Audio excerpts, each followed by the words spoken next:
Hello and welcome to another episode of Football Talk Podcast. My name is Ozzie and I'm your host for today's show. Now, a very eventful match week 9 with some big results and some big scorelines as well. So let's look no further and start with the Manchester derby. So Man City 6, Manchester United 3. So let's be brutally honest, speaking as a neutral, Manchester United got annihilated. Yes, and as you know, I'm a Liverpool fan. My team dropped points and you're above us. But the team got spanked by your noisy neighbours. And I'm sure that hurts, but it is what it is. But I have to be honest, Man City are on a different planet to everyone right now, especially their top man, Haaland, right now. But let's talk more into the actual game itself, the action involved. So the first goal, Bernardo Silva lays off a fantastic ball to Foden from the wing, and he finishes in great fashion. I think for Foden, this was one of his best games that I've seen in a very long time. It's probably ironic that it's come at a point where there's question marks over his quality as a player due to the fact that there was talks of Saka possibly replacing him in the England team. So I'm sure that might hurt a feeling there. And I'm sure it was one of those things where I feel like he played with a chip on his shoulder, to be fair, and he wanted to prove a point. And with all of this talk about him possibly not even starting for England, it's kind of like that whole Michael Jordan meme where he took that personally and he showed what a quality player he is. And speaking of quality players, Haaland scores a header to open his account in this game and makes it 2-0. The third goal, what a sublime pass by Kevin De Bruyne. And Haaland with the sliding finish. These two, when they play together, is just unstoppable. And a lot of people question Haaland's overall game. Well, I think this game he showed that he can hit a pass more than a pass. And he did it for the third goal where he set up Foden and he finished fantastically in front of goal. Now, for me, Man City, like I said earlier on, are playing some breathtaking football right now. And this was all done in the first half. So they were 4-0 up. United fans were leaving the stadium, couldn't take any more. But United actually showed a different account of themselves and were a lot better in the second half. New signing Anthony scores a sublime effort outside of the box to give United the first goal of the game. But Man City answers back with a Haaland hat-trick. A nice cut pass from their new left-back, Gomez, who they signed in the summer. And then you had Foden joining the party to claim his hat-trick as well. Haaland gets the ball, makes a nice turn, hits a through ball to Foden, who smashes the back of the net. Phenomenal play again from Man City there. United get their second goal as Fred charges forward and hits the shot on target. That was saved by Ederson, but unfortunately, as he parried it away, the loose ball arrived at the feet of Martial and he finished from close range. And United were awarded a late penalty as well after Martial was fouled by Cancelo. And Martial hit the top bins, I should say, from the spot. So, despite the defeat for Manchester United, you have to take some sort of positives from the game. The second half was a much better performance. First half was a bit weird because they seemed quite timid, maybe afraid in the first half. Didn't really go head to toe with City, and I think it showed as City pretty much walked through them throughout the first half. City just looked unstoppable. They are conceding few goals more than normal, which is the only sort of criticism if I have to pick one right now. But look who they have up front. It's like having a Pro Evolution version of Adriano in real life where his shooting's 99. It's a complete joke. It's unfair for the rest of the league because right now he's scoring hat tricks like it's nothing. He's already beaten records where I think he's scored more hat tricks than Ronaldo and Lampard, just to name a few legends there. So Yeah, worrying times for not just my team, Liverpool. I think everyone in the league, and I'll probably say Europe as well in terms of the Champions League. Just got a comment here from Bobby K. Show him some love. Thank you, Bobby K, for your comment. Appreciate the support. Next game, Arsenal versus Tottenham. So this match concluded. It looks like North London is red right now. Sorry, fans, but that was a great performance from the Gunners. They started off in fantastic fashion with Thomas Partey hitting a rocket from 30 yards. And what a goal it was from the midfielder. But Spurs managed to find a way to equalise as Richarlison, or Richarlison, I should say, is fouled in the box. Obviously, I seem a bit of a diver, but got what he wanted for his team. Great penalty by Harry Kane as always. Jesus was so close to scoring a phenomenal goal as he dribbled past 2-3 players from the left wing and hits the shot right at the keeper. But eventually he got his goal. A shot from Saka on the right-hand side, which was spilled by Lloris, which is, he's been in great form so far this season. So a bit of a surprise in terms of how he reacted to that shot.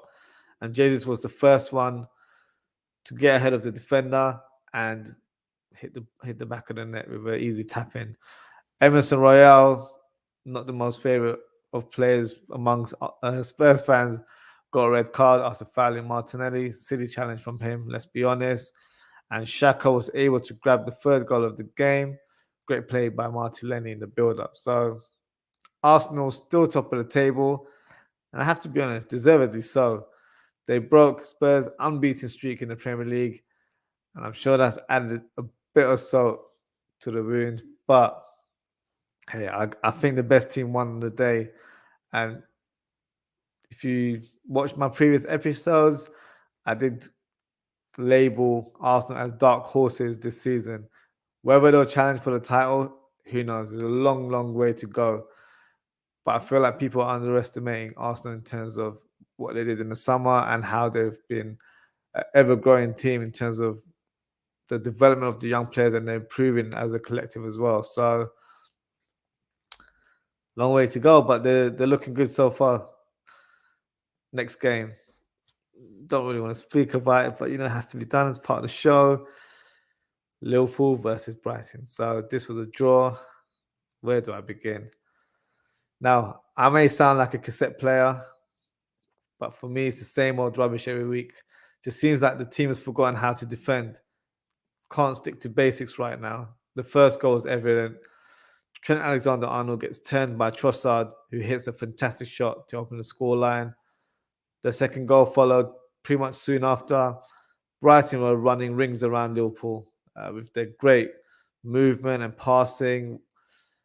McAllister passes the ball to Trossard and he smashes a shot in the bottom corner. 2-0 up for Brighton there. And that's it. You're thinking, oh, it's one of those days again. But Bobby, Firmino are shining light. And to be fair, the only bright spark in our Liverpool team gets the first Liverpool goal with a clever finish as two defenders made an attempt to block the pass, or should I say block the shot, and he just lifted it over both defenders. So a great finish from him. And then he was managed to get a second goal as well, reminding me of the old Firmino in terms of his silky touch and skill, made the right space to hit the shot, and it was clinically finished. Lovely goal from Firmino there. Liverpool were able to get a third goal as well through an old goal, I believe it was Webster.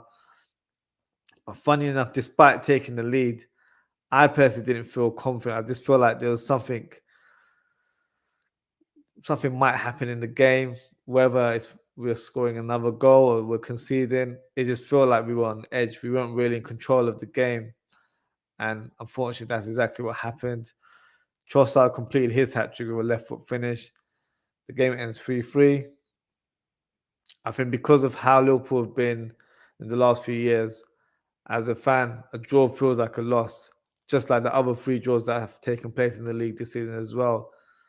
I'm not going to go into huge details into what's going wrong with Liverpool right now, but I have to be honest, things need to change.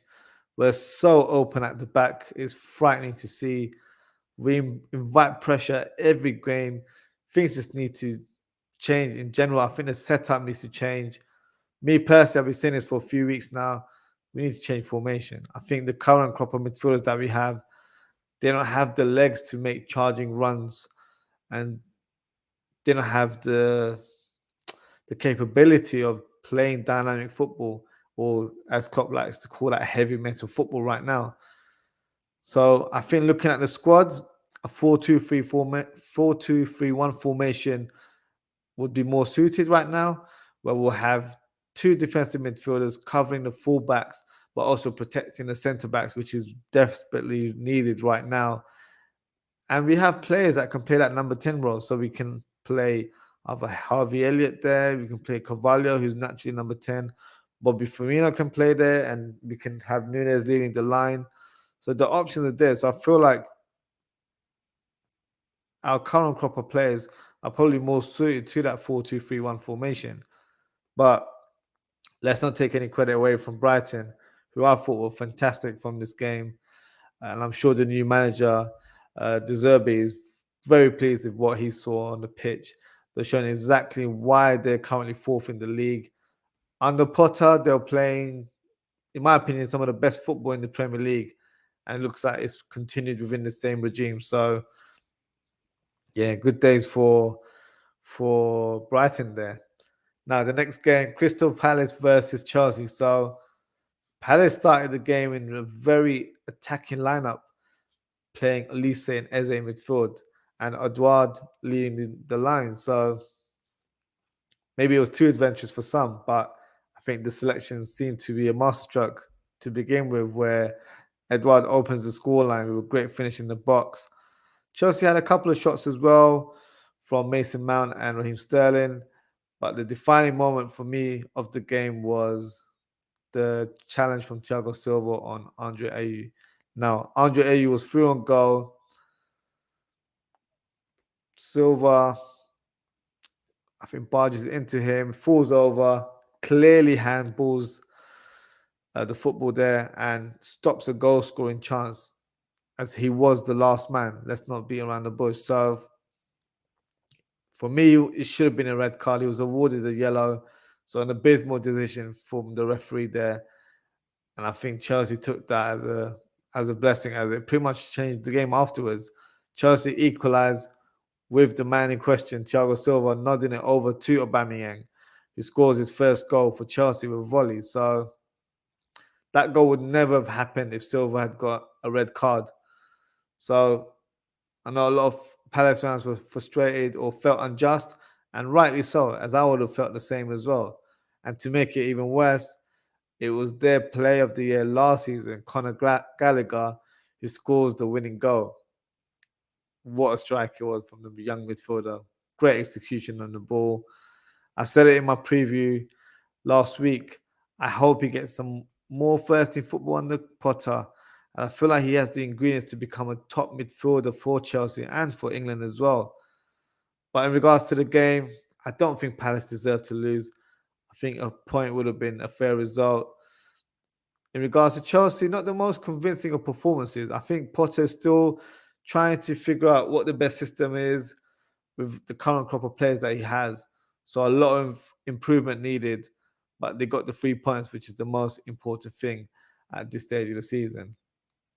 The final game to review in MW9 is West Ham versus Wolves. So West Ham grabbed their second win of the season, and it was a debut goal from their summer signing, Gianluca Scamacca. It didn't start very well for the Italian striker, who missed an easy chance in front of goal as he scoops it just wide off the target. But later in the game, the goal comes, and what a fantastic finish it was. Sweetly hit outside the box. That's how you announce yourself to the league and also to your new fans. It was an unstoppable goal. Traore was close to scoring for Wolves, but his shot pretty much scuffed it and he hit it wide. And it was Bowen who added his name to the score sheet. Lovely half volley on the near post.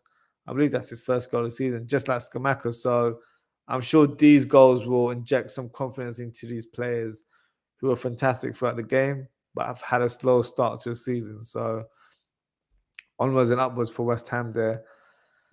As for Wolves, unfortunately, this result cost Bruno Lage job as he was sacked after the game. So my thoughts on the sacking, for me, it wasn't a huge surprise, to be honest. I think one win this season and only having 6 points on the board as well, it's a poor start. And considering how much money they invested in the summer, the owners naturally were expecting to see a lot better on the pitch, and rightly so, in my opinion. So, no surprise, unfortunately.